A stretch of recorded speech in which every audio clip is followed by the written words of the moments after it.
denominations and regions. We may worship in various languages or even on different calendars, but we have so much in common. Come get to know someone new and see how they're living out this Orthodox faith in another corner of the world. After all, every person is an icon of Christ, and as we'll see, every person has a story to tell. If you have a question for tonight's guest, we invite you to call in and join the conversation at 1-855-237-2346. That's 1-855-AF-RADIO. Now, here's Elisa. It is Sunday, August 11th, 2024, and we are live on Ancient Faith Radio. Welcome to Everyday Orthodox. I'm Elisa Bieletich-Davis, and we just get together here on Sunday nights to get to know a new Everyday Orthodox Christian. It's kind of my little contribution to the unity of Orthodox brothers and sisters across the North American continent. We're scattered about a little bit. We worship in different jurisdictions. Sometimes we worship in different languages or on different calendars. But, we're all Orthodox. And I think administrative unity seems like it's going to be hard to achieve. But I think real unity, just knowing one another and caring about one another, thinking of each other as brothers and sisters, that's a little easier. So we're working on that first. We're kind of grassroots unity out here. So, I think Orthodox people are really interesting people. I go to coffee hour and I'll sit down next to someone and just say, where are you from originally?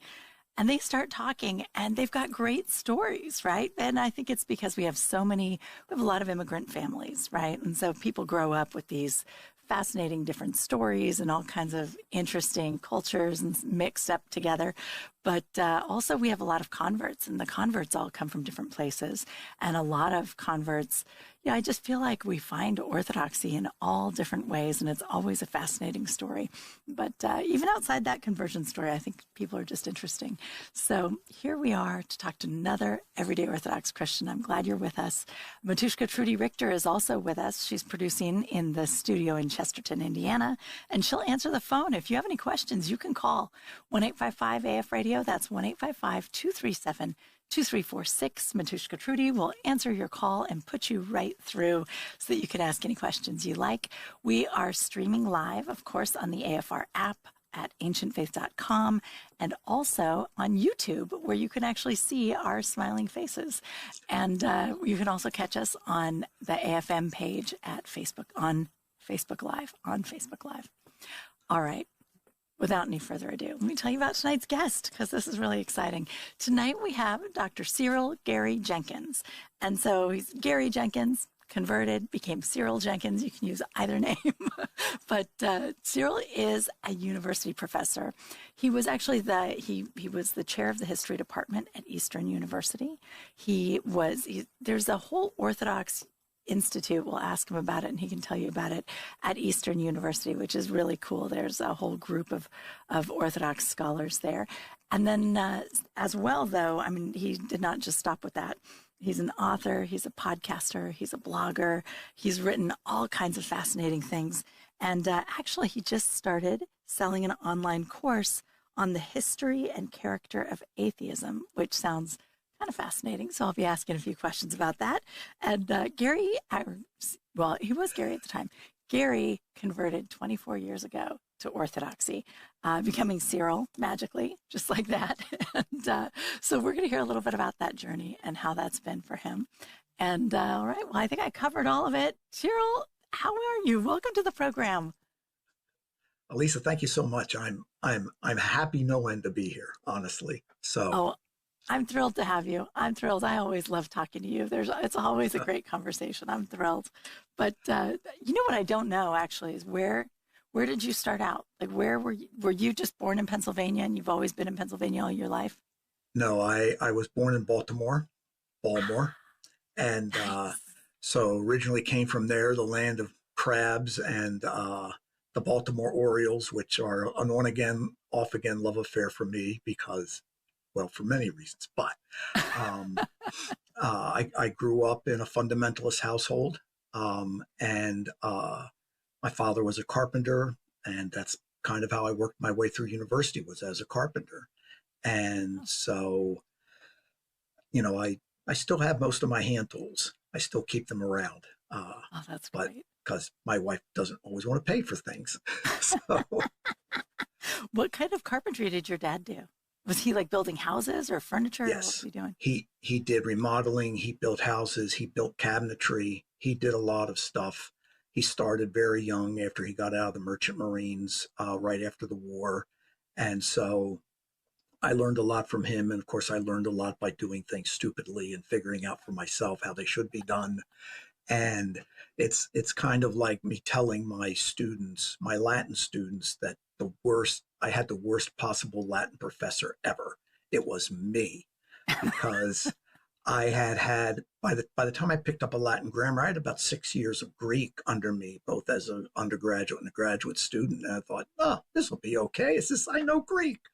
And oh, I was horrible. And when I got into my first Latin class, which this teacher at University of Maryland just put me into a graduate Latin class, and I was swimming in the deep end with concrete shoes on. And but eventually I learned, and so now I've been teaching for about 25 years, Latin for 25 years, and so anyway, but that's Latin and carpentry have a lot in common in that regard in my life. There you go. Self-taught, self-made man. There you go. But yeah, self-taught. Latin's not an easy thing. So that's a lot. No. That's really a lot. Did you grow up loving languages? Like, did you speak other languages in the house, or was it all English? All English, all English. My my father didn't finish 10th grade. He had dropped out during the war and joined the Merchant Marines. My mother did, and my mother kept telling me she would help me with my French, which she never really did. I never learned to speak French. I've learned to read French really fluently, but that was because I had to do it as a graduate student. I had to know how to read French authors. And so, yeah, no love for it until really, I mean, honestly, Elisa, when I was in high school, and I've told this to many people, I tell them I always thought about three things: sports, girls, and sports. And I had this, and I love baseball. I love being a catcher. And I had this strange idea that I could kind of tool around the minor leagues, because I was never going to be a major league hitter. But I was a pretty good catcher. And I could, spend some years in the minor leagues. My last year in high school, I blew out my knee, and I ended up never taking my SAT. I ended up going to a very small Bible college. But at this small Bible college, it existed to create ministers. And a lot of the people there were older, and they were very serious about what they were doing, because some of them had left really good jobs. They were older to become ministers. Yeah. And this being serious really affected. Now, I always loved reading. I must have read The Lord of the Rings 10 times in high school, and many other things. I read Tolstoy in high school, so many other things in high school. I always loved reading, but then when I got to college, that's where the bug hit me. And so that's kind of where things took off, right? I read myself out of my fundamentalism and into Calvinism. Oh, and so I went to a Calvinist seminary. I was ordained in the Presbyterian Church, and about 1997, I renounced my orders. I stayed a Presbyterian, but I renounced the fact that I was a Presbyterian minister. And in 99, I made the break and started attending a local OCA parish up here in the Lehigh Valley, which is a great place because there are 8 Orthodox churches within about 25 minutes of me here. It's a wonderful place. Yeah, I don't know if everybody realizes it, but Pennsylvania has like a higher density of Orthodox people than any other place, right? Like, yes. Yeah, or in the United States. I mean, yeah, especially around Pittsburgh. And so we're on the other end of the state, but in our community here, our local Greek parish is about 600 families. I'm in a small Antiochian parish. Small, we have about 150 families. The large Antiochian parish, I think, has over 1,000 families, because there's a very large Syrian community here. And so the OCA parish is thriving. We have 2 Greek parishes, 2 Antiochian parishes, an OCA parish, 2 Ukrainian parishes. So we have a lot of, we have a very diverse group of Orthodox here. And generally there's a good unanimity, as can be seen by the fact that the clergy brotherhood are the ones who oversee our local Orthodox academy. And so we have a K through 12 Orthodox school. They'll have 100 students here this second year of existence. Wow. And yeah, and it was basically overseen by the clergy brotherhood. They're the ones who run the show, as it were. No kidding. Oh, that's neat. That's really neat. Lehigh Valley, huh? Like note to self. You know? It's really hot here in Texas, Cyril. It's really hot. It was a high eyeing different. Oh, see, I'm constantly like, I've really zeroed in on Pennsylvania. I'm really think a lot about Pennsylvania right now. I look at Lancaster a lot, but we're only 4 hours away from Antiochian Village. Right? See, and it's funny because people always go, all these events at Antiochian Village, and it's out in the middle of Pennsylvania, and how come it can't be somewhere else? It's like, well, you know, most of the Orthodox people are actually in Pennsylvania, so it works out very nicely, in fact. But that's a nice place to be. That sounds lovely. There you go. When we were thinking about the Orthodox Institute at Eastern University, we looked at the demographics, and this is about 8 years ago, 52% of all Orthodox were within a 250-mile radius of the greater Philadelphia area. No way. Wow. So I believe that, though. That's counting like Coptic Orthodox and Eastern Orthodox. And Yes. But that goes up to New York City, down to D.C., and over to Pittsburgh. I mean, it was just, it was a great place to be. That's neat. I believe that, though. I mean, the Northeast in general, right? But especially the big cities and New Jersey, there are just so many Orthodox. And, that's cool. That's really neat. All right. Well, my kids moved up there. You know, I've got kids in New York and Philadelphia, so I'm on my way. Okay. Okay. So, well, where do I even want to start? Like, this is such a great story. I'm curious a little bit about the Calvinist years and what that's like. For years, like I had my kids in Presbyterian preschools, and part of my family was Presbyterian. I had no idea they were Calvinist, and I'm not totally sure they knew they were Calvinist either.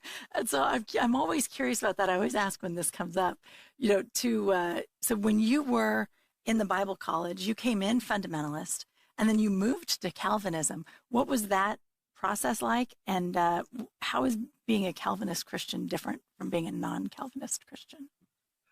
Oh no, that's too big a question in some ways. but to cut to the chase, as one person, another academic said to me, it was nice that you became a Calvinist. It might have saved you from some of the more enthusiastic, meaning rigorous aspects of my fundamentalism, because as a fundamentalist, no movies, certainly no drinking, no smoking, no dancing, right? All of these things were verboten. But Calvinists, they're like, well, what do you mean there's a problem with alcohol? There's no problem with alcohol. And of course, that was the thing that my parents zeroed in on. It wasn't the predestination, it was the alcohol. And so, but I didn't convert so that I could drink. I mean, I eventually took up drinking, but I didn't convert so that I could drink. But essentially, it was just that when I opened the pages of Calvin, I saw somebody who was, as it were, academically rigorous. And of course, all these guys were incredibly well educated in the 16th century. And this is what attracted me. And so, you know, the more I read and the more I read of Calvinist authors, they were just kind of laying waste, and not even in an overt way, of all of my fundamentalist ideas. And I mean, it's on so many levels. And so in that regard, but then once, you know, I finished seminary in 90, began my MA in the fall of 90. And it was at the University of Maryland, Baltimore.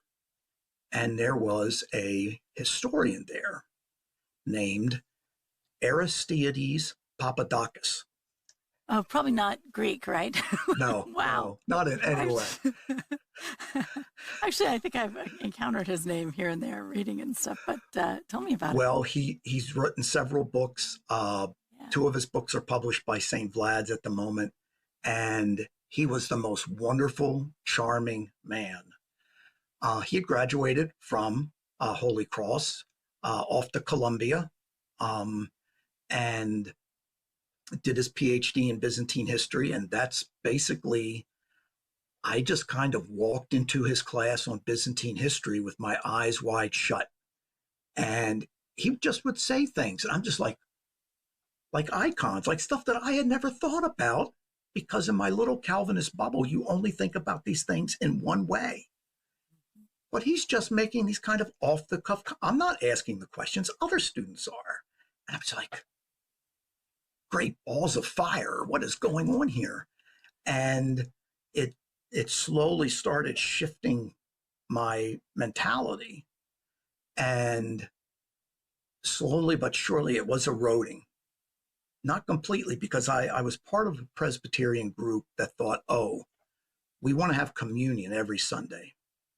And we actually want to have a well thought out form of worship, which we called liturgy, right? So for Orthodox, the liturgy is the Eucharistic service.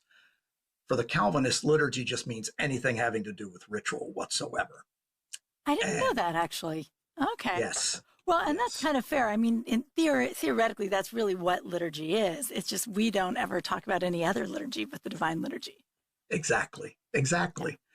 And so this was, and in a sense, they were trying to think, well, we want to be Calvinist, but we want to be Catholic too. And they never really understood the contradiction, right? Catholic with a little c. And, they would look at all sorts of different writers for this. And Calvin himself actually wanted the Eucharist every Sunday. But in the end, what Calvin really wanted was his Book of Church Order, by which he then governed the morals of the people of Geneva. Like, he wanted to get rid of taverns, just have wine shops where people could talk about theology. Cards were made illegal in Geneva. You could not dance in Geneva. I mean, so he wasn't so far from your fundamentalist background. The Presbyterians may have been, but he wasn't. Correct. And so basically it was when I started my dissertation about 95. I was actually I hadn't even started. I was doing all the research, which for a university student means something that never ends, the research on your dissertation. And I made a friend, someone who became really important in my life, named William Tighe, Tighe, Irish name.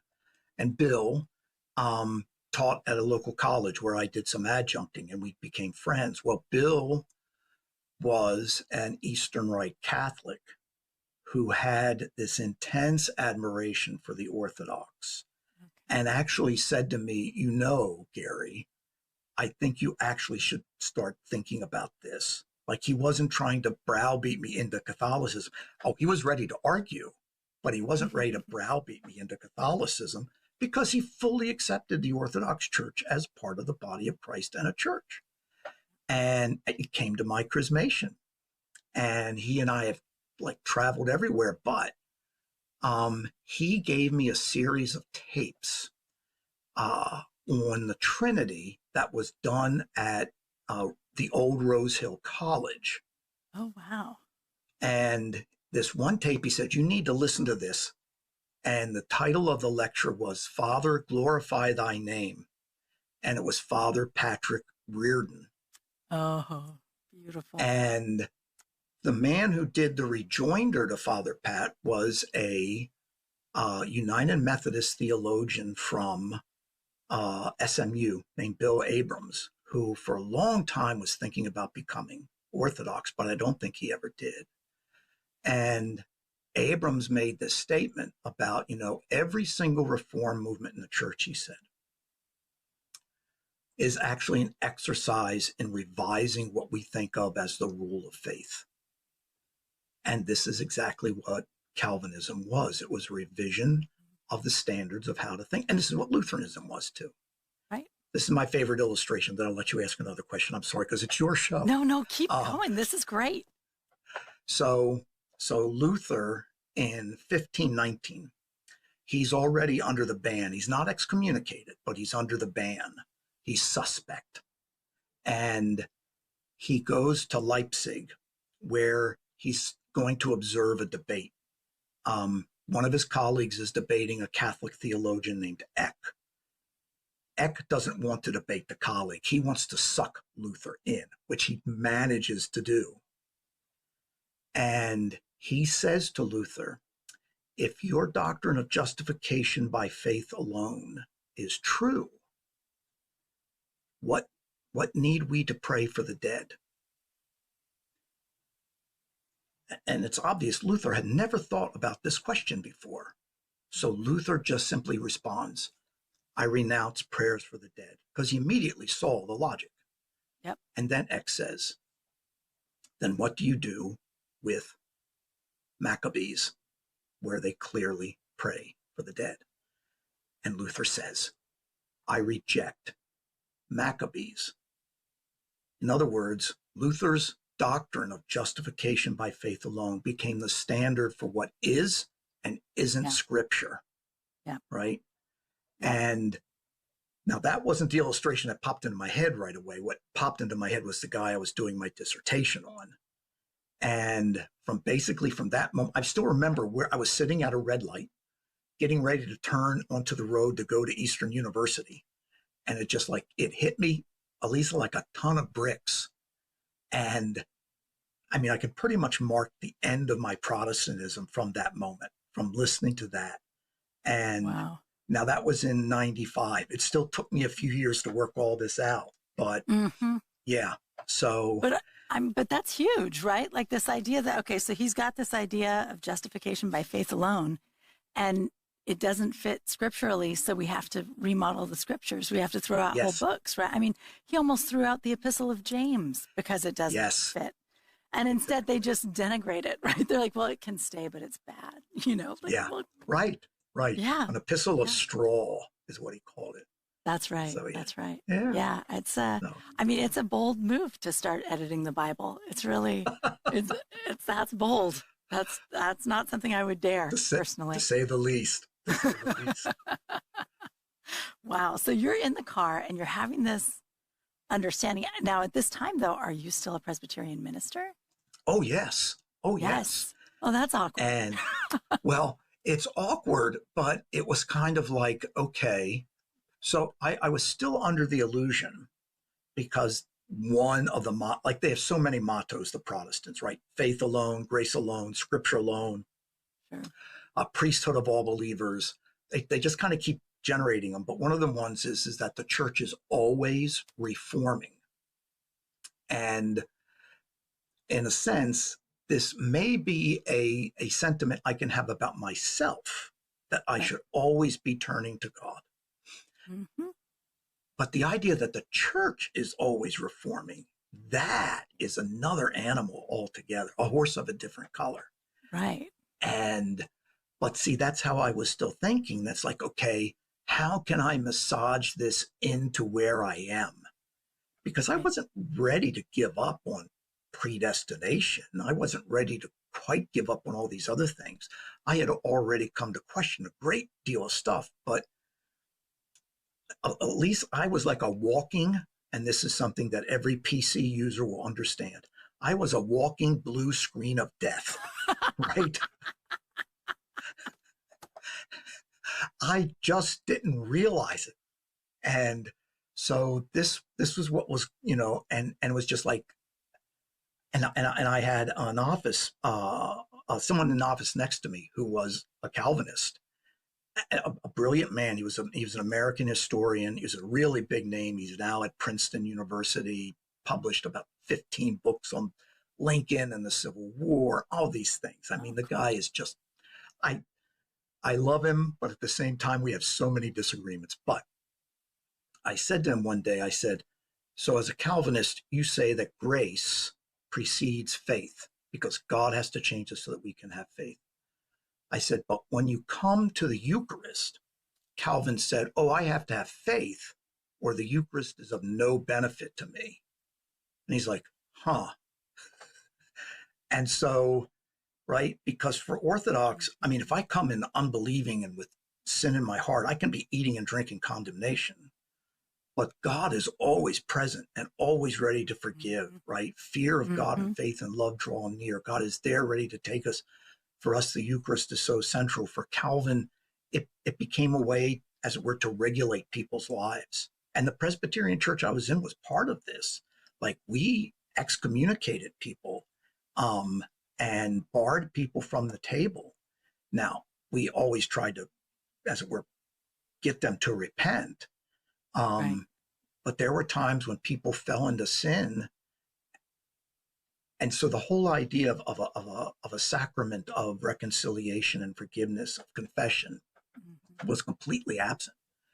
So therefore, if these people fell into sin, we'd be like, well, you just can't take communion for a while until we think you've cleaned up your act. I mean, it was just, That's so interesting. It's interesting because, the canons of the church, there are, of course, sins where people would be excommunicated for. And back in the day when everyone was Orthodox and they're in a really Orthodox culture, you could be excommunicated for 8 or 10 years because it was, it worked better in that culture, I think, than it does here, where people just kind of float off. So we don't do it so much anymore. But I think that it was alwaas in confession that these penances were distributed, even. Yes. Right? Like, I mean, the idea of the penance without confession is impossible. Yes. And it's because it's your confessor who's going to do it, right? Like, I mean, just from the very nature of it, it doesn't work. That's interesting. Yes. That's very interesting. Yeah. So you were just, as you said, like you were noticing all of these problems with it, but I guess you were more thinking like, well, the church is always reforming. And so we're going to have to reform to make all of this work. And I'm working on the problem of how does this all really fit together? Exactly. And that was basically the parish I was in and the kind of the movement in Presbyterianism that this church was a part of. It was like, oh, we're trying to reform the church back to what it should have been that Calvin didn't accomplish, right? Calvin couldn't get this done, but we're going to try to get it done, right? Oh, hubris, sheer hubris, really, in many ways. Isn't it interesting that constant, and I feel, not just in that Presbyterian movement, right? But there is so much of that in certainly in American Protestant thinking of like just trying to get back to like, what is simple Christianity? What is essential Christianity? What was it supposed to be when they started? Because we know that something's off track and we're trying to figure out how to get back. And it's just, unfortunately, we have so many preconceived notions and so many things that have been planted in us that fight orthodoxy that we can't see that, oh, well, the church is still here. Actually, I could just walk over there and do that. Right. Yeah. It's really amazing because we come to the scriptures and we have so much baggage that we carry with us, and we don't even realize how much baggage we carry with us from our how we were reared, the schools we attended, the friends that we have, the shows we watch, and we somehow think that we can therefore read scripture and it should just make sense. And the thing is that if you think about the Ethiopian eunuch, here was somebody who had some connection to Judaism because he had come to Jerusalem to worship. Right. He knew about the faith of Judaism, and Judaism in the first century was a very attractive faith. Maybe more than half of the Jews of the world were people who had converted to Judaism in some way or another. Oh, no. And so he asks St. Philip, who is Isaiah speaking about, himself or someone else? He needed someone to tell him. And in a sense, this is something that when I became Orthodox, I just decided I'm going to go to this parish. I'm not going to shop around. I'm just going to come here and I'm going to sit and shut up. Because I will tell you, the first time in Vespers that Father Eugene Van, such a blessed memory, turned to the icon of the Theotokos and says, "Most Holy Theotokos, save us." I was like, what? And it's like, okay, I don't understand, but I'm not here because I understand.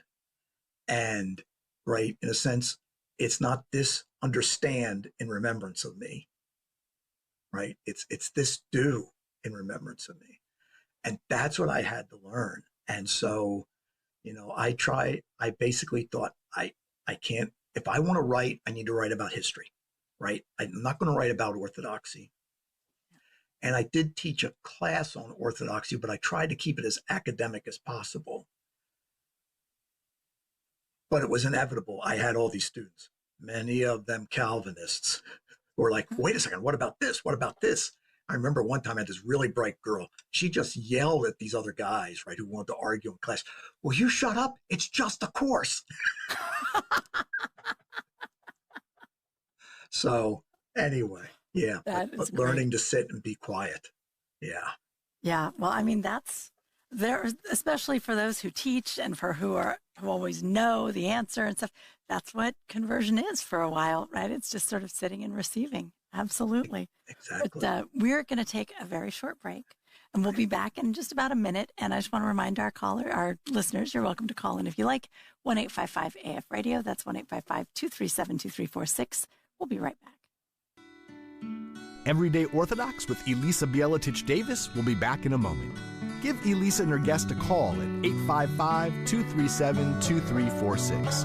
That's 855-AF-RADIO. Planning your wedding and reception can seem overwhelming, with countless details hijacking your time and energy.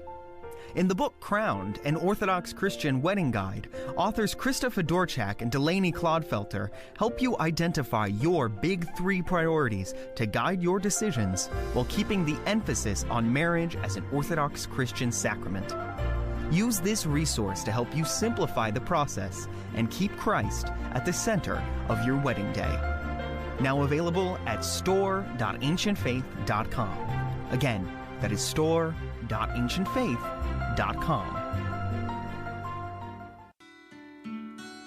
We're back with Everyday Orthodox with Elisa Bieletich-Davis. Do you have a question for Elisa and today's guest?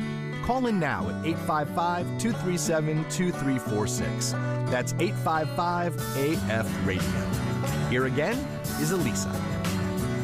And welcome back to Everyday Orthodox. We're here tonight with Dr. Cyril Gary Jenkins, and we're talking about, well, really your conversion to Orthodoxy and how there at first you were just doing a lot of listening, right? It's like just receiving it and trying to understand it. And there are so many things, I think, that, of course, hit us wrong when we have all of these different thoughts in us that have been planted there as Protestants growing up, and it's a big change. But so tell me about, I guess before you actually got to the Orthodox Church, you stepped down as a minister in the Presbyterian Church.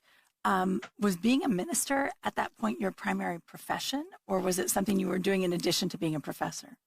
In addition to being a professor. So I would be I would give homilies. There are times I would, counsel with people. But I was really the second fiddle at my parish, at least, maybe even third, because my main focus was in teaching and scholarship. And so it's really where most of my energies were devoted, and really where my passion was. And I could have seen myself being a minister. I mean, in many ways, being a professor was being a minister, simply because I would have so many students come to me. I remember so clearly a student I had, really bright. I had them read Nietzsche's Genealogy of Morality. And she came to me in tears because she was going to be a camp counselor at a Christian camp. And she's like, I have no idea how to answer Nietzsche. I feel like a fraud. And so it was episodes like this that basically I spent a lot of time talking to students. And And also the fact was that, eventually my Orthodox class, it largely just became a class in which I gave them text to read, and they were just like, what in the world does this mean? How is this? How is that? And I would say, Elisa, that over the years, I basically stopped counting around 40 students who converted to Orthodoxy. And, they're now all over the place. And, basically, and then we started an OCF, and then we started the Orthodox Institute. So now there are more students there. And so to answer your question, my main emphasis was on the university and as it were, the life of the mind, as it were. So. Right. So the stepping down as a minister was maybe not as traumatic as it could have been both to you and to the parish, right? Or to the community there. Right. That's a big deal when your minister starts going, not only do I not want to be a minister, but I think I'm not really Presbyterian. That's right. That's a lot. So basically, when I stepped down, I already knew in my mind that I needed at some point to start attending an Orthodox parish. But I also knew I needed to stay put and be patient. The Orthodox Church wasn't going anywhere. And I am generally very conservative by nature. I don't want to just go rushing into things. And so eventually, it wasn't a big shock when I stepped down. There were people who asked me to reconsider, but I just said, no, I'm not. I've thought about this a long time. And then eventually I went and told the head minister, I'm going to start attending an Orthodox parish. And he was a little nettled.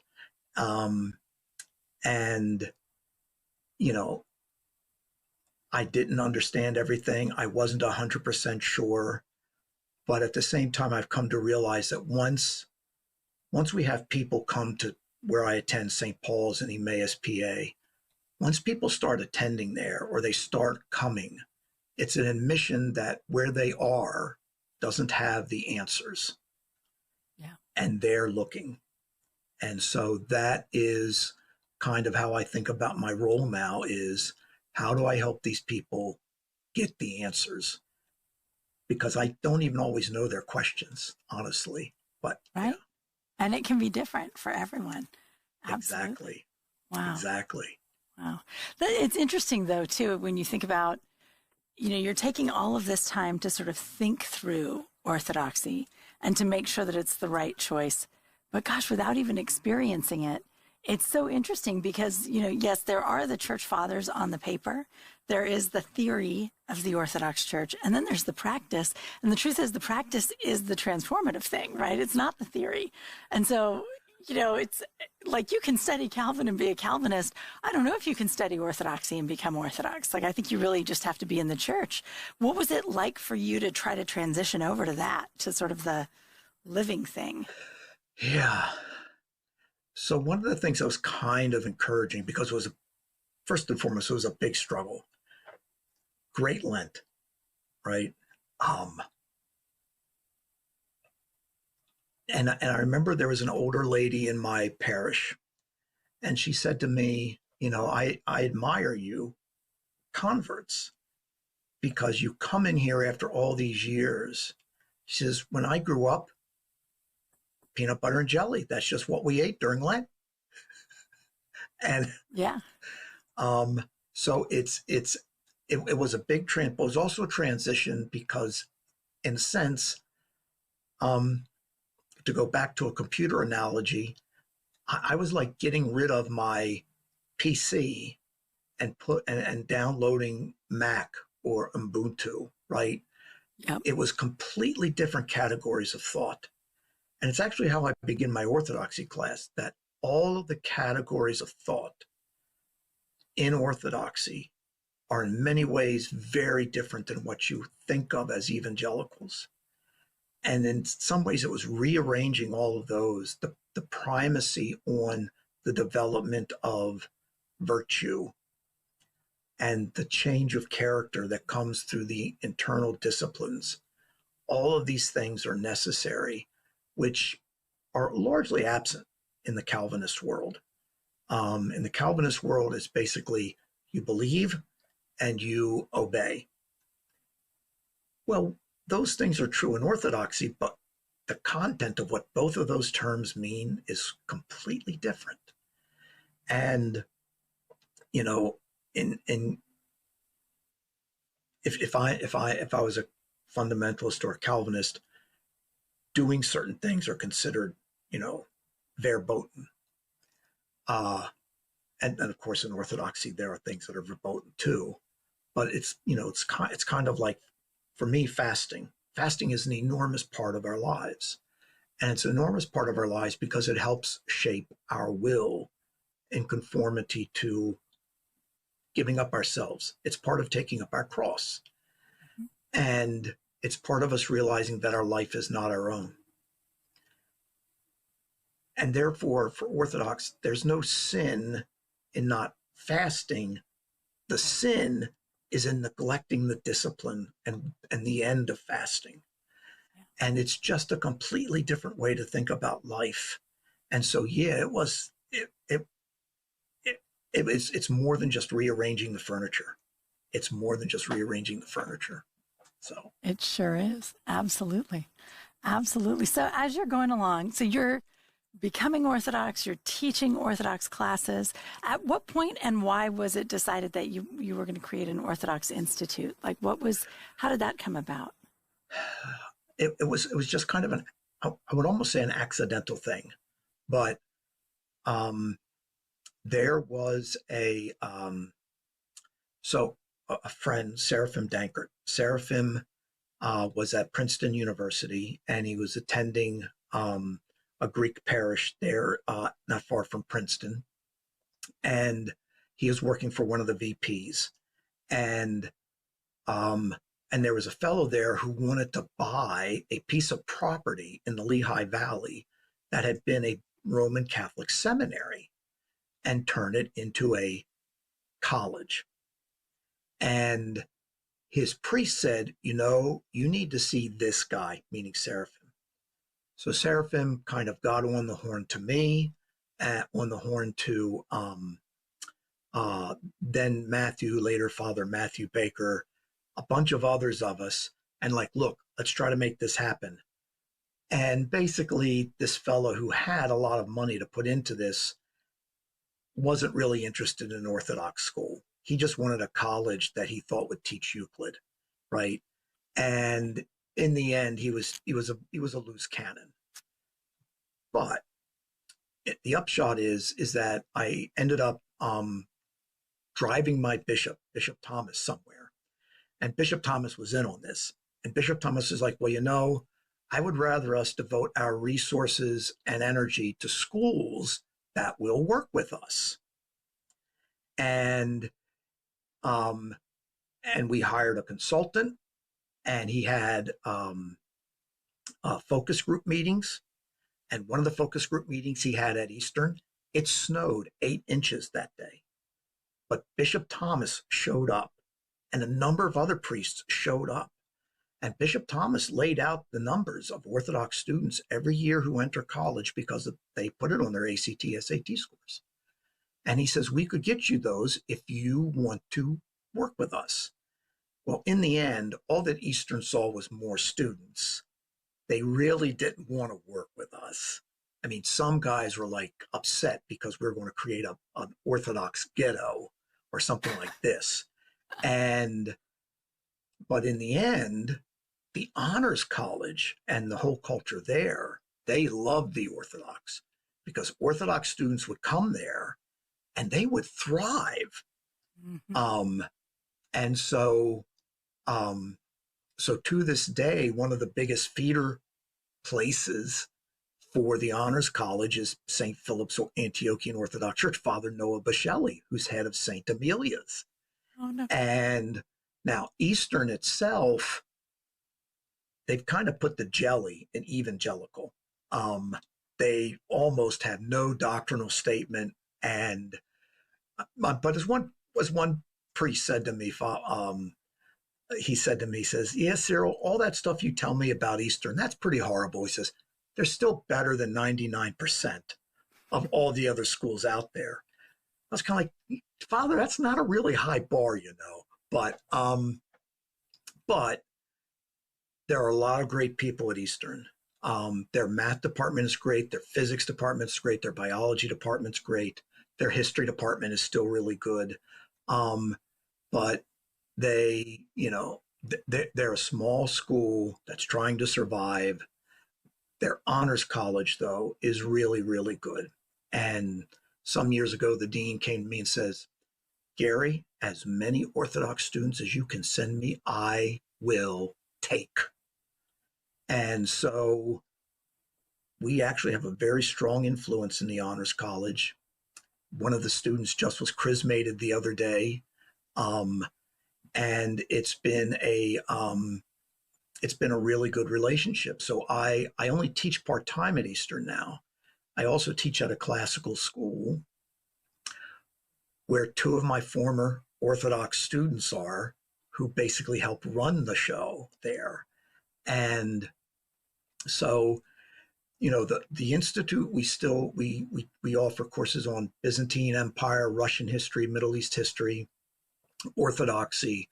The person who taught Russian literature just left, so I have to find another Russian lit teacher. So we offer these courses, and I've had several students. It's a minor, and it's still on the books.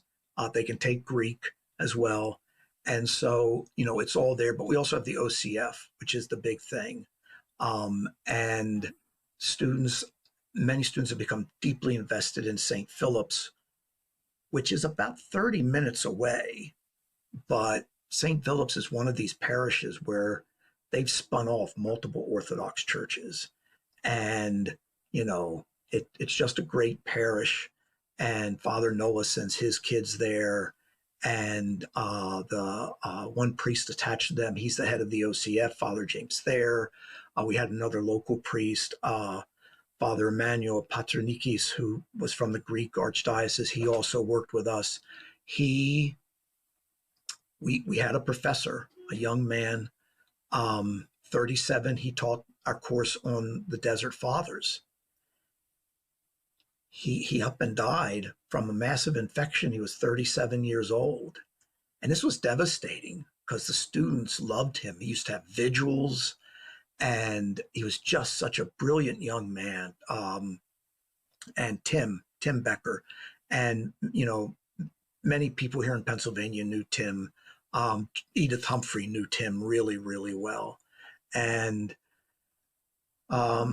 the Father Emmanuel, he says, "Well, all right, I'll bring the Koliva. We're going to have a memorial service, and I will serve the memorial service."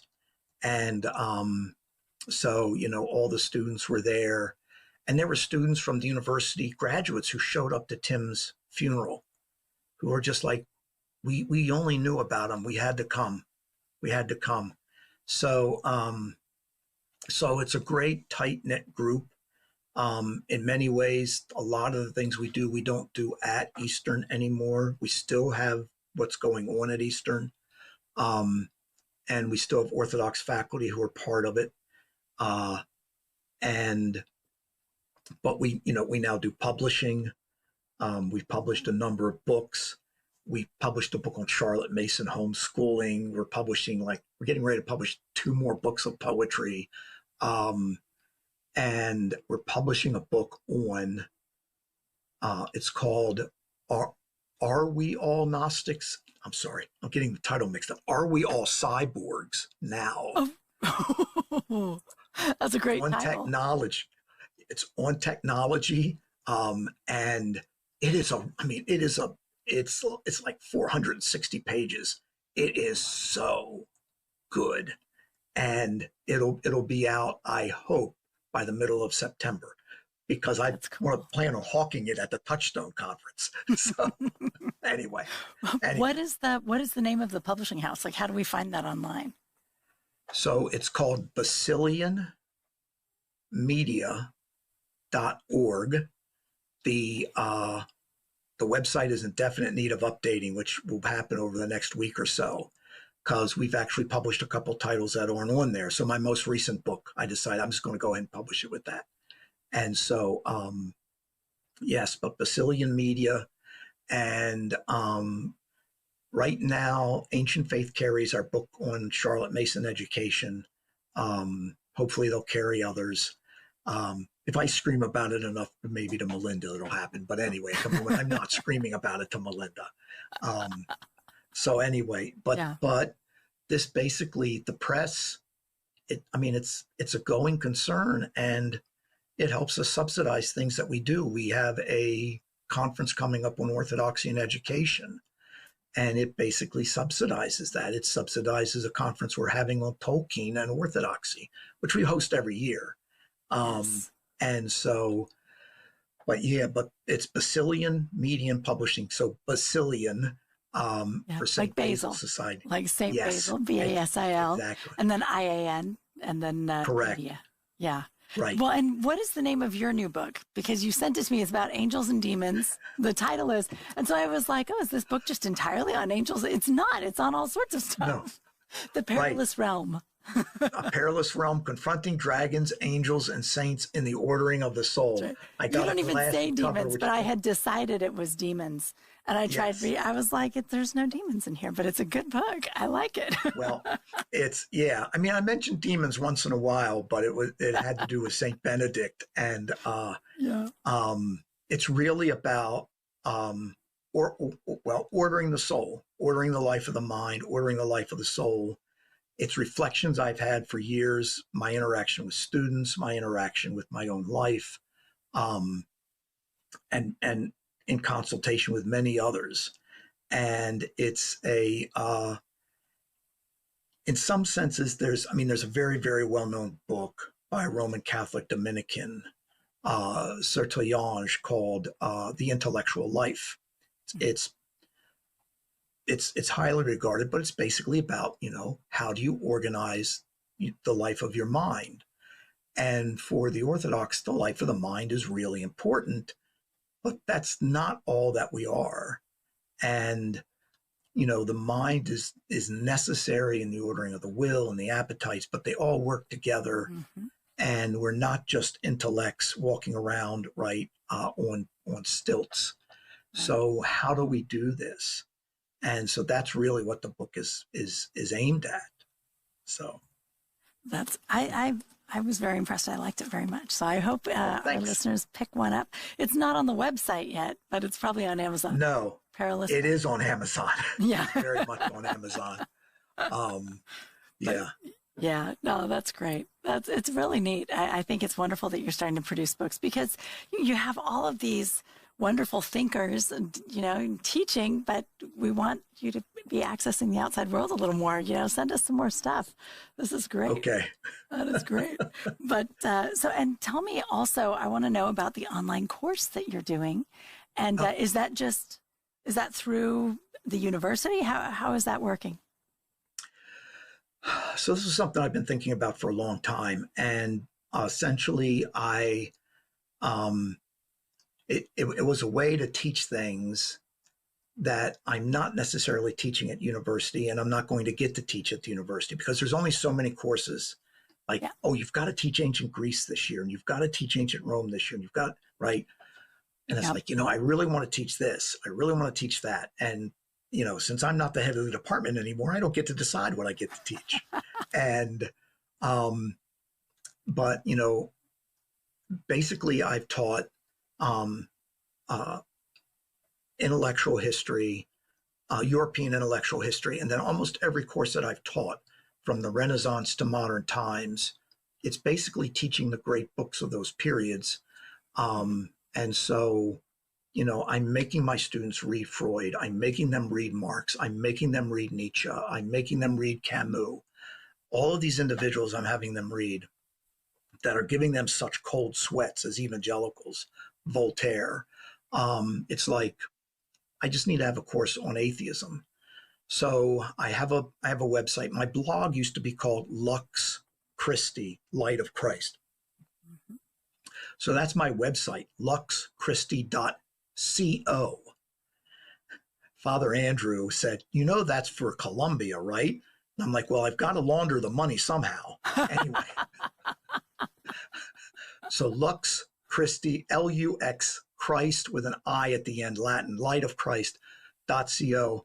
And it's there. And basically it's $25. It's 16 lectures with an introduction that basically starts where does the turn in Europe happen?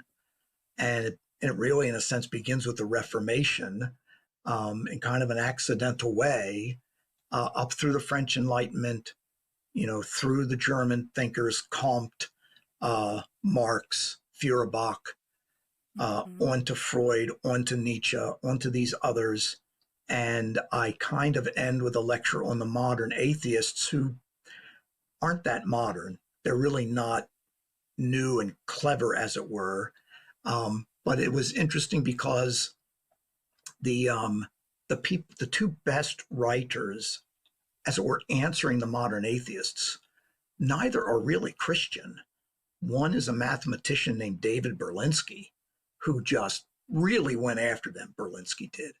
And the other was this kind of lapsed Catholic Marxist named Terry Eagleton. And Eagleton is one of these guys who knows everything about everything. And he wrote this book, and he's like, I don't know about biology, and I don't know. I mean, he's going through all the things that the atheists say they know about. He says, but you know what I do know about? I grew up a Catholic. I actually do know something about Catholic theology. And he just lays into them that the God they're arguing against doesn't exist because he doesn't exist. It's not who God is. Yeah. Oh, it was beautiful to read Eagleton, right? And though I should note, Eagleton now, he's 81. He's going on pilgrimages. Oh, wow. Oh, that's neat. So anyway. Neat. That's very cool. Well, it is interesting. And I'm curious I've heard people say that they feel like atheism itself seems like a religion. Like there has to be a lot of faith that goes into it. You have to actually have faith that there is no God, as opposed to having faith that there is. Being an agnostic's easy, right? But being a real atheist is actually kind of hard. What do you think about that? You think, is atheism like its own religion? So one of the things that I point out about the atheists is they're all trying to create a world that has purpose and morality, that history has meaning. They're all trying to do this, even while they say that history has. So the big one in this is Nietzsche. So Nietzsche is basically saying, on the one hand, history is purposeless because it just keeps repeating. So however significant, Elisa, this conversation might be, it's just going to happen again. It's just going to happen again. Eternal return. And the eternal return. That's exactly right. And Nietzsche was looking for a way, how do we break out of this? And he confesses that he had this mystical vision that the universe told him, this is what the Übermensch is about. The Übermensch is supposed to bring an end to the eternal recurrence. And so, but I mean, so he has a Messiah coming. Like, that's amazing. Right. And so, of course, Nietzsche himself thought of himself, not as the Übermensch, but as the Antichrist. And I mean, they all have it. And there's a Christian named John Lennox, who's a mathematician at Oxford. He's now retired. Lennox is a brilliant man. And Richard Dawkins had this, basic question he'd ask Christians. Well, who created your creator? And Lennox's basic point is, you have this problem yourself, Richard, because who created your creator? Your creator is the universe. Well, who created that? Right? So you're trying to think you have a gotcha, but it's your own self. You're hoisting yourself on your own petard, right? Would be the English phrase. So. This is great. Yeah. This course sounds really fantastic. And so people can find it at luxchristi.co. And it sounds wonderful. Well, this is great. Yes. Are you going to do more courses? You going to keep it going? I'm working yes, I hope right now to have a much longer one on the Byzantine Empire. And I hope that's out by mid-September. That one will have two-tier prices, right? So this will actually be a course that like high schoolers could take for homeschool. And, there'll be a basic price, a simple price. If you want me to grade your students' papers, that's a different price. That's fair. That's great. Oh, I'm so glad you're starting this. I think that's really neat. Yes. Well, Cyril, thank you so much for coming on the program tonight and talking to us about all this. This has been wonderful. Elisa, thank you so much. This was great. This was really great. Thank you. This was a lot of fun. And thank you to our audience for joining us. And come back next Sunday. We'll meet another Everyday Orthodox Christian. We'll see you then. Good night.